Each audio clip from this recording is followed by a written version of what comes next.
You may have heard of the saying, the sword of Damocles, which is an idiom indicating that there's some impending threat. But where does it come from exactly? Cicero refers to it, but he was probably using an earlier source, an individual called Timaeus of Athens, a historian from the 4th century BC. And it's actually the 4th century BC where the alleged story all takes place. Now, if you've been listening to my mini-series on the Ancient History Hound about ancient Sicily, you'd have heard of me discuss Dionysius. He was a tyrant of Syracuse, and he came into power around 405 BC or thereabouts, and died around 367 BC, and he did a load of stuff.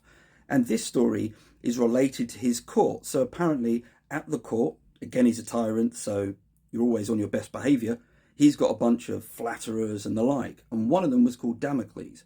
Damocles was singing his praises and saying what an amazing life he had.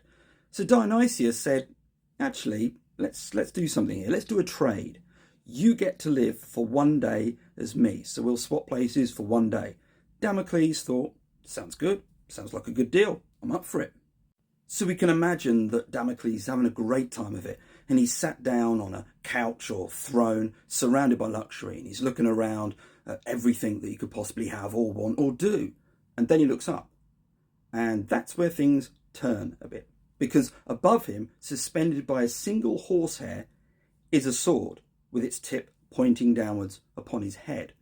And the point that Dionysius was making was, yeah, this is all great, this is fantastic, but things can get very bad very quickly, which, to be fair, in the case of a tyrant, was usually the case.